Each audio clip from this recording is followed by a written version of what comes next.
Live from our hurricane headquarters with real-time analysis from some of the nation's top meteorologists, this is Tracking the Tropics, powered by Bose Electric. Well, we are just a week out from the peak of hurricane season. The tropics beginning to waken up just a little bit out there, but we are certainly in a quiet stretch in the tropics for this time of year and for the environmental factors that we have going for us. Welcome into this edition of Tracking the Tropics. I'm your co-host, meteorologist Amanda Hawley here in Tampa, Florida, joined by my co-host, meteorologist Rebecca Berry, also here in Tampa, Florida. And our featured meteorologist today joining us, WVLA Chief Meteorologist Sam Parish. Thank you so much for joining us. Hey guys, how are you today? Doing great. We are excited to have you on the show today, Sam, because we have a lot to talk about. We got to talk about why it's been so quiet, what we could see for the rest of hurricane season. We're also going to do a little bit of a dive back into 2004, so 20 years ago, where you actually have some experience tracking some of those storms as well. Yeah, back in 2004 with Hurricane Ivan, back in the Panhandle of Florida, had a huge impact on the Florida Panhandle. Of course, I was a little bit further east in the Florida Panhandle around Panama City. At WMBB there in Panama City. And they had me go up further into the Panhandle around Marianna, Florida. We had a newspaper office that we were partners with at the time. And so I was kind of at the backup location in case things went south there in Panama City. So I was in Marianna, Florida, which actually got hit by an F3 tornado with one of the tornadoes there. So I was kind of in the thick of it. In a way, it felt kind of like home because I'm from Oklahoma originally. And, most people dealing with tornadoes in hurricanes, they're used to the wind and the hail. The wind and the rain and the storm surge. But most tornadoes and hurricanes are very small, very weak. They don't usually last that long. But the tornadoes that were produced by Ivan were on the ground for tens of miles and were extremely destructive. And so it was kind of freaked the people out there a little bit to see those kind of tornadoes, but I felt kind of like at home a little bit back in Oklahoma. You were right in your element. Well, I'm excited to kind of dive back into that season here in just a few minutes. Of course, Rebecca, though, we know that this is an interactive program as well. Absolutely. And so we want to hear your questions and your comments because I know people have been talking about how it has been so quiet so far. But of course, there's been a lot of long-term forecast models predicting that that's about to change. And there's been tons of internet chatter. So if you would like to weigh in and ask a question or make a comment, in order for us to see your comment, you need to use one of the hashtags that's around your screen here. The one under me is hashtag Hey Rebecca, under Sam, hashtag Hey Sam, or use hashtag Hey Amanda for us to be able to see your comment and answer your question, bring it up here on screen. So that's the way that you get your question into us and so that we can answer it. Use one of those hashtags. And so we will be keeping an eye on that comment section. Rebecca is going to be keeping an eye closely and bringing them up when we get them. I do want to give you guys an overview of what we're watching right now because the tropics, they are starting to wake up just a little bit here.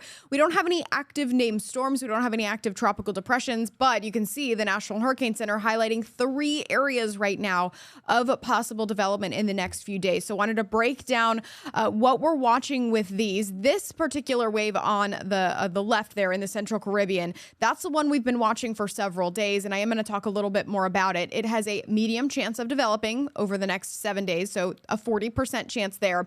This morning, the National Hurricane Center highlighted the tropical wave in the Central Atlantic in the yellow area, giving it a 10% chance of developing, and then the one behind it, a tropical wave that just came off the coast of Africa, now has a medium chance of developing in the next 5 to 7 days as well. So we've got 3 areas that we are currently monitoring for the next 5 to 10 days for that tropical development. But this one that is closest to home, we've been talking about it for several days last week. You might remember some forecast models being posted on social media, bringing this into the Gulf of Mexico as a hurricane. We were talking about, this one might be one to watch. It is still just an area of showers and thunderstorms at this point. We said last week that we weren't really going to see development with this until maybe Wednesday of this week. So that's still not until tomorrow. And at this point, the National Hurricane Center just giving it a 0% chance of developing in the next 2 days. So we're really not looking at any future development with this until the next 3 to 7 days. That's why that orange area doesn't start until it gets into the Western Caribbean over the Yucatan and then into the Bay of Campeche, because we're not really expecting much over the next couple of days, but it still has the chance to develop as it gets a little bit closer to Mexico. Is this something to watch? Yes, we're still watching this, of course, because it is over some of the warmest waters in the world right now. It has plenty of moisture to tap into and get a little bit more organized, and there is still a chance that it lifts off to the north after it moves into the Bay of Campeche. So we're going to be watching this one closely still, but we've got plenty of time to watch it. So that one a little bit closer to home there in the central Atlantic with that 40% chance of developing. And there's just kind of a closer look at those two waves that are in the central Atlantic. Obviously, they're even farther than the one I just showed you. So we'll be watching these, but we have plenty of time to do so. And they are no immediate threats to the United States and no immediate threats for really anything to develop, which is extraordinarily unusual for this time of the year. We've gone 2 weeks since we've not had a named tropical system in the Atlantic. And this is according to Dr. Philip Klotzbach, of course, who we know well on this program. We talk a lot about his stats and his figures that he does a lot of digging to find. He said that this is the first time that we've not had a tropical formation between August 13th and September 3rd since 1968. So we started out the season, Rebecca and Sam, with quite a lot of activity in the month of June. It was very quiet during the month of July. Then we started to get a little more active there in August, and then poof. Yep. So there's been a lot of chatter on social media and, amongst the meteorological community about what's going on, why, we have the tropical waves coming off the coast, but they're not really tapping into those extraordinarily warm waters that we have. And that's kind of what brought some of those hyperactive forecasts at the beginning of the season. So kind of what's going on? Rebecca, Sam, I don't know if you want to hop in here and talk about some of the chatter that we've seen in the meteorological community. Well, there's been a couple of things that I've been kind of seeing and kind of want to get you all's thoughts on it. One thing has been the Saharan dust plume that kind of came across that seemingly kind of, overtook the Atlantic Ocean and was kind of there for quite a while. That kind of helped things out a while. And then also I saw a lot of discussion about this large area of cooler water that started to form just south of Africa or just south of the equator on the southern side of the equator. That might have had some kind of impact, or it was kind of unusual to see that. And so that might have been an anomalous type of an event that we don't quite know what's all that about. And is that some kind of factor that we didn't quite see as having an impact on tropical activity in the Atlantic? Yeah, I think some folks described it as an Atlantic Nina. Yes. With those cooler waters. So that certainly could have had an impact. It felt like that encouraged the storms to form a little bit further north. That were the waves that were rolling off the coastline of Africa, they hit that cool water. And unless they moved north into the warmer water, they weren't able to form over the cooler waters. So yeah, certainly one factor there. One of the factors that I was reading up on is that we've had a lot of warm air in the upper levels of the atmosphere, which has prevented some of those showers and thunderstorms from rising and really tapping into that moisture and growing taller and organizing, which is something that, was hard to forecast. Obviously, we can look far in advance to get a general idea of what the ENSO is, what we call it as meteorologists, but that's that La Nina and El Nino that we talk about. And La Nina still trying to get its act together. We're still kind of waiting for it to officially form. The waters, though, still cooling in the Pacific. So we are seeing it developing, but it's not quite established just yet heading into peak season. We originally thought it was going to be established heading into peak season, which I think would have helped some of these tropical waves form a little bit faster. But since it's not fully developed yet, maybe there's just not that difference just yet for those tropical waves to kind of tap into. It feels like there's like a lag. Yes. Yeah, that feels like the timing has been off for everything. We had the early start, we had the warmer waters, but we don't have the upper level atmosphere that's conducive to formation. It just feels like this entire season, nothing's quite lining up for it to really start to fire off. Now, the big question is moving forward, do these factors kind of change subtly and all come together? Are we still looking at an active season? I'm curious to know what the next 3 and 4 weeks are going to look like, because we do have these tropical waves lining up. up. You know, we do have the warm waters that these tropical waves can tap into.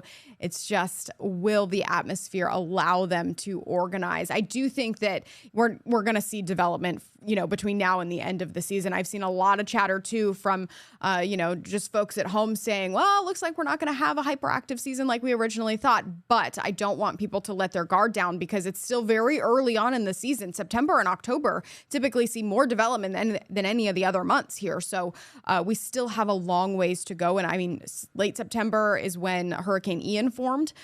So that, you know, is certainly still possible. October, we still have to be certainly keep our guard up here in Florida with those fronts that start coming down and can push tropical systems into our state. So I don't want anybody at home to kind of let their guard down just yet. Yeah, and I was just checking, Klotzbach has not posted his new update yet. He's still having some website issues. So what Rebecca is referring to, Klotzbach has been a little quiet on social media as well. And we know that Dr. Philip Klotzbach is one of, you know, a world-renowned meteorological researcher who really dives into the climatological history of tropical seasons. He's the one at Colorado State University. Him and his team put out these forecasts as well as the National Hurricane Center. And he puts out, getting into peak season now, he usually puts out every 2 weeks a discussion of kind of what they're looking at over the next 2 weeks. Haven't really heard a lot from him in 2 weeks, but he has posted today, and they are looking into and going to post, he said, an extensive discussion on what they're looking at as to why we have not seen a lot of tropical activity. There's been a lot of buzz about this because of how many factors are coming together. So now we're kind of like, well, scratching our heads a little bit, what factors are preventing this from happening? Yeah, you know, sometimes this happens in the springtime too, with tornado season, that if all of the ingredients and if all of the parameters don't come together at just the right time, you can miss it.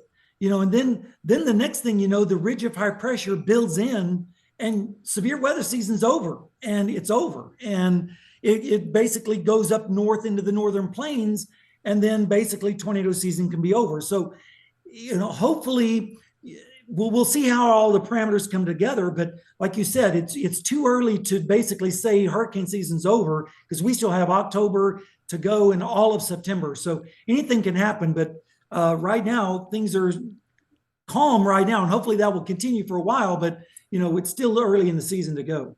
Yeah, so we've had, 5 named storms so far. We've gotten through Ernesto, and then it's been 2 weeks since we've had any active storms. Obviously, the next name on the list is Francine, then Gordon, then we have Helene and Isaac. And I do think that we are going to, at some point go through some of these names. I do think that we are going to see some of these storms tap into this available ocean energy, is what we call it. And right now, that one tropical wave is sitting over some of the warmest water in the world and some of the most energy that it has to tap into. So we'll be watching that one closely as it continues its trek through the Caribbean. And to Sam's earlier point, I don't remember a season where we were still talking about Saharan dust at the beginning of September. Right. That's just one of those timing factors that's not, basically unprecedented. We had the very warm sea surface temperatures back in basically June and July. It was more like August sea surface temperatures. Now we've had a couple of fronts push through a little earlier than normal, and we're still talking about dust. Yeah. So kind of definitely a weird year. I know we talked this time last year. We were talking about how, it was a weird year last year. And then we ended up obviously having quite a few storms, a couple of impactful storms. And every episode on Tracking the Tropics last year was, I wonder, what's going to happen in the next few weeks. I wonder what's going to happen in the next few weeks. And that's kind of where we're at this year. But we had a front-loaded season. And now the big question is, are we going to see that, the backloading of those significant storms? Because this is the official forecast from both NOAA and Colorado State University. It includes the 5 named storms that we've already had. But, are we going to get to that 23, 24 named storms, by the time we get to the end of the season? Because that's a lot of storms between now and November to go through. Yeah. Well, you know what they say, it only takes one storm to mess up your day. And that's a message, Sam, that we preach here on Tracking the Tropics, because no matter how many storms form, even if it's just one storm that entire season, but if it impacts your area, it's a bad year for you. So we obviously love to look at the forecast to see how, how many storms we're going to be tracking. But yeah, it really is that it only takes one message that we love to preach here on Tracking the Tropics. Now, a year that we had more than one. We were talking about on stream just before we got on stream here was 2004. We had quite the year here in Florida, quite the year really in the Gulf, and it was just an active year overall with landfalling tropical systems. And Sam, I'm really glad that we have you on the episode this week, because I was just saying how we're in the middle of the stretch, this August, early September timeframe, where Florida specifically, it was just kind of back to back storm after storm after storm, impacted some of the same areas in Central Florida here. But those weren't the only storms that moved through. We had Ivan, and you mentioned that at the beginning of the episode here, how you were tracking Ivan in the Panhandle. Oh. Might have had a little bit of a glitch there with Sam's stream. We'll see if he comes back. We'll see if he comes back there. If not, he can hop back off if he can still hear us, and then hop back into the stream room, and you can rejoin us there, Sam. But yes, 2004 was an extremely active year, Rebecca. We had Ivan, Matthew. Ivan made 3 landfalls. So Sam was talking about the landfall in, obviously the western section of the Panhandle there, but it made 3 landfalls, this big loop that came back around. That was certainly a significant storm. Bonnie made landfall in the Panhandle that year as well. And then Central Florida impacted by Charlie, Jean, and Francis. But even the East Coast of the United States was impacted by several storms. Yes. And so I was an intern here in Tampa for Charlie. And then I went back to college in Jacksonville after that and evacuated every 2 weeks because Charlie, Francis, Ivan, Jean. And we had a ton of tornadoes. It wasn't just Ivan that produced a lot of tornadoes. Every storm that season produced a ton of tornadoes, and they held their strength. It was still a hurricane over Orlando when Charlie made its way on shore. Yeah. And so parts of the country were without power for weeks based on the repeated impacts and the fact that we had such a strong storm even over inland areas. We still even potentially had those tornadoes. And so people that were miles and miles and miles away from the coast went without power for 2 to 3 weeks. And so that season really woke everyone up in terms of what these storms could do over inland areas. And then obviously 2005 rolled around. We had some really powerful storms in 2005. And then we kind of were quiet for a while. Now we're starting to see this uptick in tropical activity. And then we're seeing these significant storms, not only, strong storms, but the storms that are producing a lot of rain, tapping into a lot of that atmospheric moisture that's out there. And we're seeing these prolific rainmakers. We saw it just a few weeks ago this year with Debbie. Yeah, absolutely. So I think that was hopefully Sam hopping back in here to join us, because we'd love to hear his input with absolutely. There we go. Ivan. Hey, Sam, there you are. Maybe. Oh, we'll come back. We'll come back to Sam. But what we were just talking about with the rainfall projections being so much higher with the storms, it does lead into our first comment that's coming in. And so Can you see me now? Oh, we can hear you. we can hear you. I like that. Let me pop you up. Okay. There we go. Yeah, I'm joining from my phone because evidently it disconnected from my computer here. It looks great. Perfect. We can hear you. You're not frozen anymore. We like it. Excellent. Sorry about that. No worries. We are on Tracking the Tropics. We take all the rolling punches. Absolutely. And what we're still talking about is your perspective on Ivan, because we've got the 2004 season pulled up, and we just talked about Charlie, Francis, Ivan, and Jean over Central Florida. But Ivan making 3 landfalls, you were front and center for that Panhandle landfall. Oh, I think he's frozen again. I hate that. Okay. We'll keep going. Is he back? Am I back? Yes. Yes, you are. I'm going to pop you up. Yeah, so with Ivan, I was sent to Marianna, Florida, because we were concerned about a direct hit in Panama City Beach, and where our station was located. So I relocated to our newspaper office in Marianna, and we had been watching these supercells developing along the outer feeder bands of Ivan. And when the supercells were along the feeder bands west of Tampa that morning, we were noticing that they were developing hook echoes that morning. And so we projected as these feeder bands were moving northward, and we projected as these supercells were going to be coming on shore later on that afternoon, they were going to be coming on shore at maximum heating at about 150 miles northeast of the center.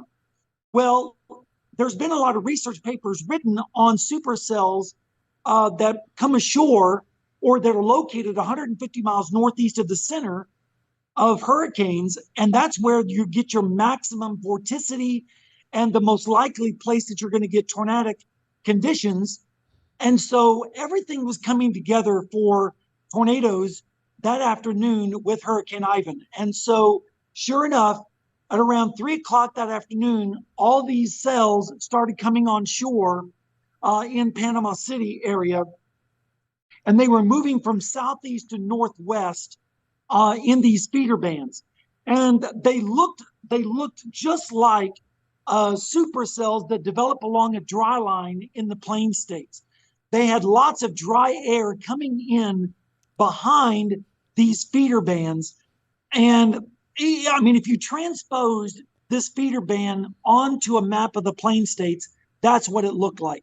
And so it just looked just like a squall line or a dry line type of situation in the plain states. So you had, except that these cells were moving from southeast to northwest. And so you had these supercells that were producing these tornadoes on the ground for like dozens of miles and producing like F2, F-type strength, F3 strength.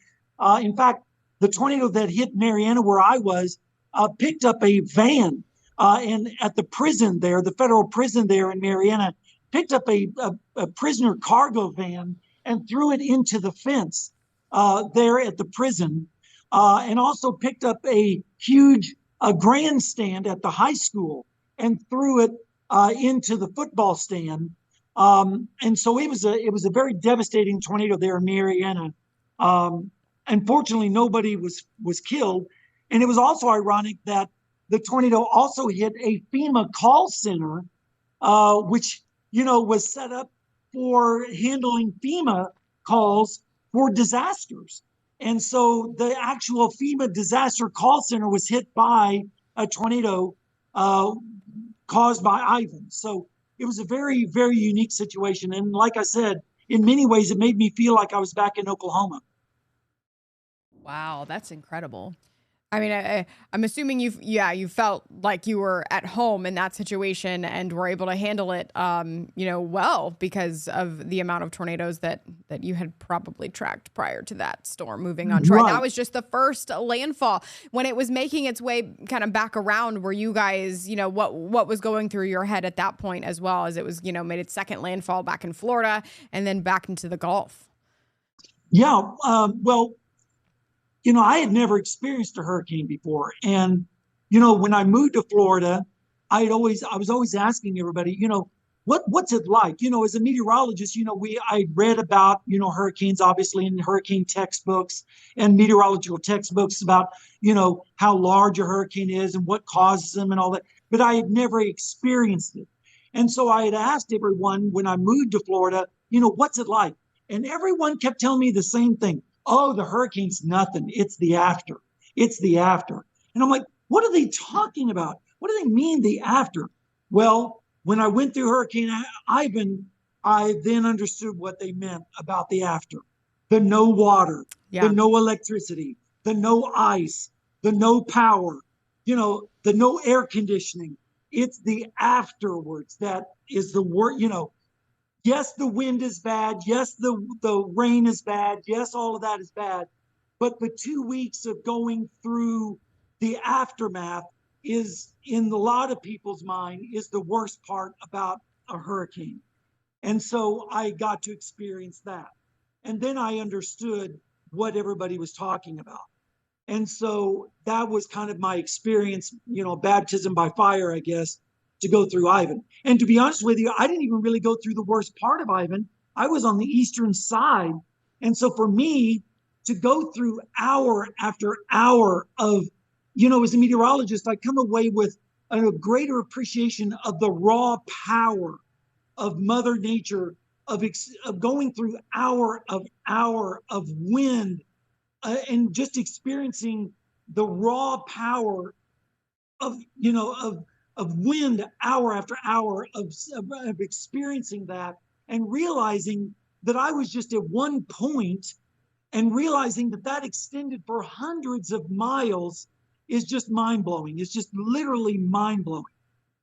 Yeah, the size of tropical systems, obviously a little bit larger than, the destructive tornadoes that are in the Central Plains. So to see this destruction over, hundreds of miles, depending on the storm, right? And then you have different size storms. Charlie was a relatively small storm moving on shore compared to Hurricane Ian, which caused a lot more damage because it was just such a much larger storm. So hurricanes, that's why, we track them here on Tracking the Tropics, because they bring, a significant amount of impacts. It's not just the wind. Everybody talks about the category, but that strong wind only felt over, a small area compared to the rest of the tropical system. It's the rainfall. It's the tornadoes that end up getting produced. It's the storm surge that can extend hundreds of miles away of the storm as well. So that's why we're here on Tracking the Tropics, to answer, everyone's questions at home. And I think, Rebecca, we do have a few questions coming in. Absolutely. And so if you have a question or you want to weigh in or make a comment, use the hashtag #HeyRebecca, #HeyAmanda, or #HeySam, and that allows us to pull your questions and comments in. And the first one is coming in from David Faisal on our WFLA Facebook page, asking, how does climate play into the hurricane season this year? And you were touching on that earlier, Amanda, with those higher rainfall rates. And so, of course, we know we've been talking all season long about how warm the sea surface temperatures are in the Atlantic, particularly to the south of Cuba. And we know that warm waters act as fuel. And so with warmer waters, we're going to see stronger storms, potentially some more rainfall. Absolutely. Yeah. Because when we have those, the warmer air in play, that warmer air can then hold more atmospheric moisture. And when a tropical system moves into that area, it can then tap into that and basically extract it from the atmosphere. And we've seen that with several of the storms within the past 5 or 6 years. Hurricane Harvey that moved over Texas, dumped feet of rainfall. We saw it with Hurricane Florence that moved on shore in the Carolinas that dumped feet of rainfall. Now, that was over the course of 3 days. But then just this year, Debbie moved, didn't even make landfall in our area, but some of the Tampa Bay area experienced between 12 and 20 inches of rain within a 24-hour period. So we're seeing these storms tap into this available moisture and being able to extract the moisture from the atmosphere a little bit better. I guess it's hard to say whether it's climate change or not. Right now, usually you can't define those things until later on, and then you look back and do some research with it. But regardless, we're certainly seeing the storms tapping into that moisture a little bit more. Absolutely. And with this, they do predict that we could see stronger storms. If the storms do start to form, they think that we have the better possibility for rapid intensification. They project that we also have the chance for the storms to get a category or two stronger as a result. Yeah, I mean, and also it seems like the upper level winds also are seemingly weaker. And it seems like the storms are not really being forced inland. And as a result, they kind of hang around the coastlines a lot longer now.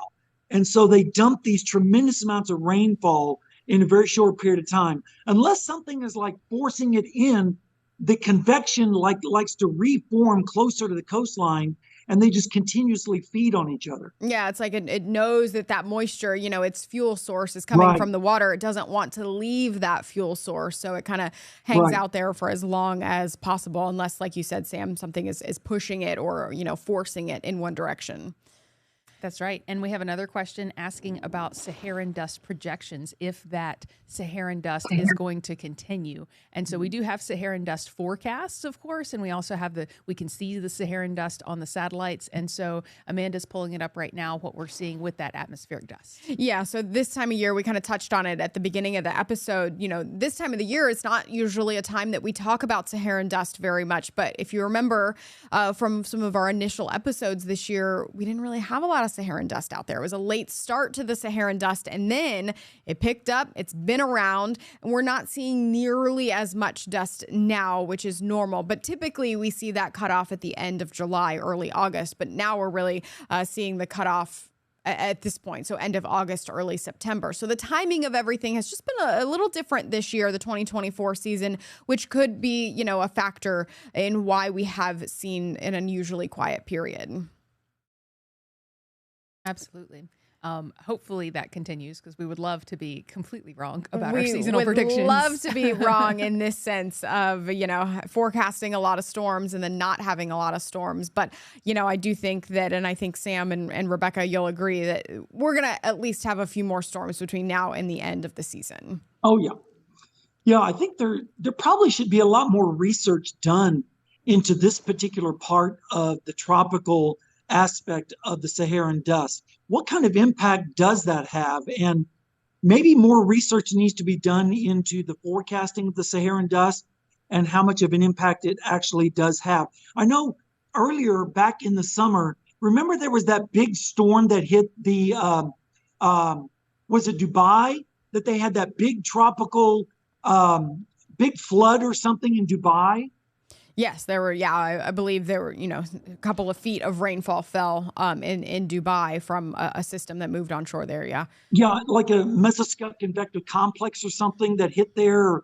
And I don't know if that has any kind of impact, or is that some kind of signal as to what kind of Saharan dust season that's going to be? Or I don't know if those things are kind of correlated, or it'd be interesting to see if there is any kind of correlation with that. I think that this season, just like last season, last year, there will be a lot of studies done on this season to kind of look back and see which factors, played a role into the, rampant beginning of the season. And then obviously Beryl becoming, a Category 5 hurricane, extremely intense storm, long-lived storm so early on in the season, and then the drop-off in activity. I think that there will be a lot of research done, which is why I'm curious to see what Klotzbach has to say for, just his discussion that he's going to put out today, because he's a researcher that really dives into the meteorological aspects of, our tropics.